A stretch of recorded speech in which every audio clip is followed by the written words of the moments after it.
নমস্কার, আমি জ্যোতিষ সম্রাট বিনয় শাস্ত্রী।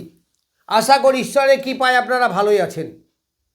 যাই হোক, আজকে আমার ভিডিওর আলোচ্য বিষয় সংখ্যাতত্ত্ব অনুসারে কোন কোন সংখ্যার জাতকরা 2026-এ ভাগ্যোন্নতি করতে পারবেন বা কোন কোন সংখ্যার জাতকদের ভাগ্যোন্নতি ঘটবে। দেখুন, সংখ্যাতত্ত্ব কিন্তু আমাদের বিচারের, জ্যোতিষ বিচারের হস্তরেখা, সেটা একটা অধ্যায়। সংখ্যাতত্ত্ব সেটা একটা অধ্যায়। আবার জ্যোতিষতত্ত্ব, জন্মছক, সেটা বৈদিকই করুন আর কৃষ্ণমূর্তি করুন আর নারী জ্যোতিষী করুন আর ভৃগুনন্দিনারী যেভাবেই করুন না কেন, সেটা একটা অধ্যায়। তাহলে এই অধ্যায়গুলির মধ্যে একটি হচ্ছে সংখ্যাতত্ত্ব। তাহলে আগামী 2026, 2 + 0 + 2 + 6, তার মানে 10, তাহলে 1 + 0 = 1, অর্থাৎ রবির বছর। তাহলে রবির বছর যদি হয়, তাহলে আপনি 2026-এ কেমন ডেভেলপ করবেন। আমি আগেই রবির কথা বলেছি। যাদের জন্ম সংখ্যা, এখন জন্ম সংখ্যা বলতে আবার দুরকমভাবে বোঝানো হয়। নাম ধরে যে সংখ্যাতত্ত্ব তাকে বলা হয় নামাঙ্ক, অর্থাৎ আপনার কি নাম বা এই নামটাকে কি পরিবর্তন করলে আপনার ভাগ্যোদয় হবে, সেটা একটা আলাদা অধ্যায়। আর জন্ম তারিখ, ধরা যাক আপনার জন্ম তারিখ 11 তারিখ, তাহলে 1 + 1 = 2, একে বলা হয় মূলাঙ্ক। বা জন্ম তারিখ আপনার 18 তারিখ, তাহলে 8 আর 1 9, এই 9 হচ্ছে আপনার মূলাঙ্ক। শুধু জন্ম তারিখটা যোগ করে যখন এক সংখ্যায় ডিজিট আসবে, তখন তাকে বলা হয় মূলাঙ্ক। আর ভাগ্যাঙ্ক আর টোটাল ডেট অফ বার্থ, ধরুন 11-10-2025, এরকম যদি কারো হয়, তাহলে 11-10-2025 সমস্ত ডিজিটগুলোকে সিঙ্গেলভাবে যোগ করে যতক্ষণ না সিঙ্গেল ডিজিট আসবে যোগ করতে করতে যাবেন। এই যোগগুলি যেটা আমি পাবো, সেইটাকে বলা হয় ভাগ্যাঙ্ক। তাহলে আপনার ভাগ্যাঙ্কই হোক আর মূলাঙ্কই হোক আর নামাঙ্কই হোক, যদি এক হয়, তাহলে সেটা হচ্ছে রবির বছর। তাহলে 2026 রবির বছর, তাহলে তার সঙ্গে মিলে যাচ্ছে। তারপর রবির বছর, তাহলে আপনাকে মান, যশ, খ্যাতি, অর্থ, প্রতিপত্তি, যারা অ্যাডমিনিস্ট্রেটিভ ডিপার্টমেন্টে আছেন তাদের ডেভেলপমেন্ট, যারা রাজনীতি জীবনে আছেন, জগৎ আছেন, তাদের ডেভেলপমেন্ট, এগুলো হবে। পিতার কাছ থেকে আপনার লাভ, পিতার উন্নতি, পিতার শরীর স্বাস্থ্য ভালো, পিতার সঙ্গে সুসম্পর্ক, এগুলো আপনি পাবেন এই 2026-এ। আর কোন সংখ্যার হবে? 2 সংখ্যা যাদের জাতক, 2 মানে চন্দ্রের সংখ্যা, চন্দ্র রবি হচ্ছে মিত্র, তাহলে এই নামাঙ্ক বা ভাগ্যাঙ্ক যদি কারো 2 হয়, তাহলে তারও কিন্তু উন্নতি হবে এই বছর, যথেষ্ট উন্নতি হবে। মাতৃদেবীর শরীর স্বাস্থ্য ভালো থাকবে, মাতৃদেবীর সঙ্গে সুসম্পর্ক বজায় থাকবে।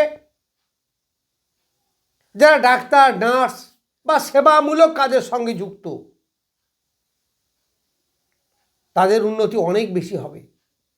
যারা জলজ ব্যবসা করেন, আমি বলেছি 2 সংখ্যার সঙ্গে, তাহলে এদের উন্নতি খুব বেশি হবে। এইবার আমি যাব 3 সংখ্যায়। 3 সংখ্যা হচ্ছে বৃহস্পতির সংখ্যা, আবার অর্থকারক গ্রহ হচ্ছে বৃহস্পতি। তাহলে মূলাঙ্ক বা ভাগ্যাঙ্ক যদি 3 হয়, তার মানে ক তারিখ হয় বলুন তো? 3 তারিখ হতে পারে, 12 তারিখ হতে পারে, কারণ 1 + 2 = 3। এছাড়া হতে পারে 21 তারিখ হতে পারে, তা 2 + 1 = 3। আবার 30 তারিখ হতে পারে, 3 + 0 = 3। তাহলে কি হলো? 3 তারিখ হতে পারে, 12 তারিখ হতে পারে, 21 তারিখ হতে পারে, 30 তারিখ হতে পারে। এই তারিখগুলোতে যাদের জন্ম, অথবা টোটাল ডেট অফ বার্থটাকে যোগ করে যে যদি 3 আসে, তাদেরও কি বৃহস্পতি ইন্ডিকেট করবে। তাহলে তাদের অর্থভাগ্য যথেষ্ট ভালো হবে। বিবাহ অনুষ্ঠান সেই সমস্ত বাড়িতে ঘটতে পারে, নিজের বিবাহ হোক ছেলে মেয়ের বিবাহ হোক, একটা শুভ অনুষ্ঠান হওয়ার একটা চান্স আছে। আপনার অর্থগতভাবে ডেভেলপমেন্ট, সন্তানের উন্নতি, এইগুলো আপনি পাবেন। যারা স্টুডেন্ট তাদের এডুকেশনে যথেষ্ট উন্নতি হবে, কারণ বৃহস্পতি বিদ্যার কারক গ্রহ, তাদের ডেভেলপমেন্ট হবে। যাদের 3 সংখ্যার জাতক, তাহলে এই বৃহস্পতি আর কি দেবে? ধীশক্তি বৃদ্ধি করবে, সঠিক ডিসিশন নিতে পারবেন, কর্মের উন্নতি হবে।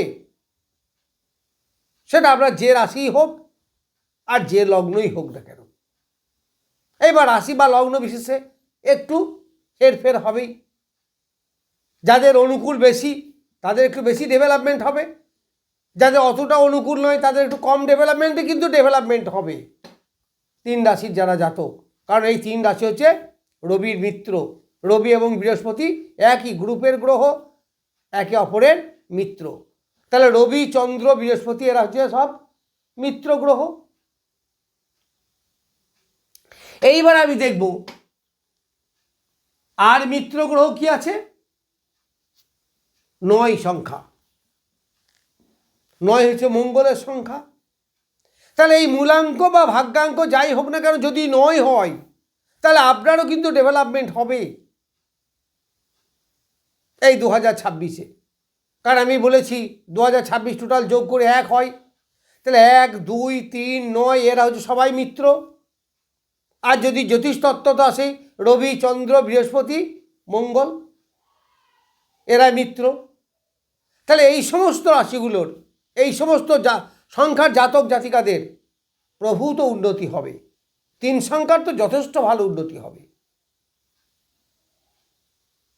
এছাড়া 9 হচ্ছে মঙ্গল।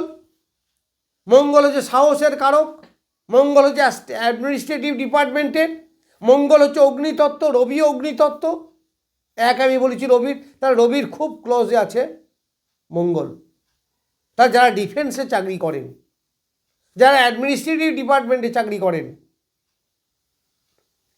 তাদের আয় উপার্জন কিন্তু অনেক বৃদ্ধি পাবে। যারা মেডিকেল লাইনে আছেন, কারণ রবি ইন্ডিকেট করে মেডিকেল, মঙ্গল ইন্ডিকেট করে মেডিকেল, তাহলে এই সমস্ত লাইনে যারা আছেন তাদের যথেষ্ট আয় উন্নতি হবে। এছাড়া 7 সংখ্যা, এইগুলো আমি বেস্ট যে 4টে বললাম। এইবার নিউট্রালি রবির কাছাকাছি, মিত্রও নয় শত্রুও নয়, এইরকম গ্রহ, এরকম গ্রহ আছে কেতু আর বুধ। কেতু কি?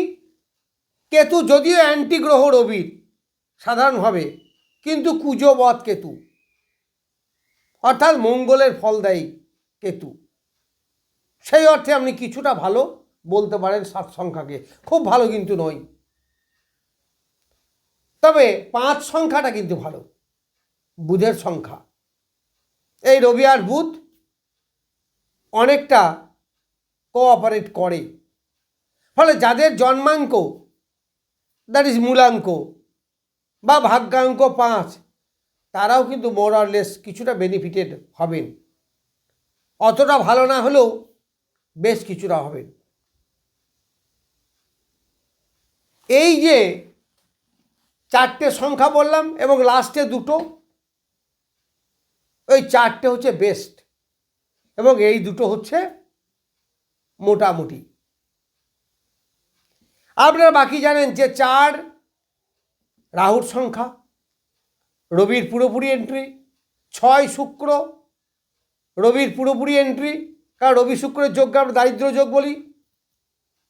আবার 8 হচ্ছে শনিদেবের সংখ্যা, সেটাও রবির শত্রু।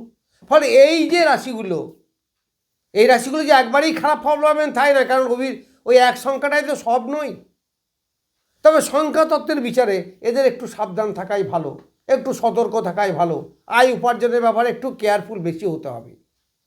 যাই হোক, আমি সংখ্যা তত্ত্বের বিষয়ে কোন কোন সংখ্যার জাতকদের ভাগ্য বেশ সুপ্রসন্ন 2026-এ সে সম্বন্ধে কিছু বললাম। নমস্কার, আজ এই পর্যন্তই।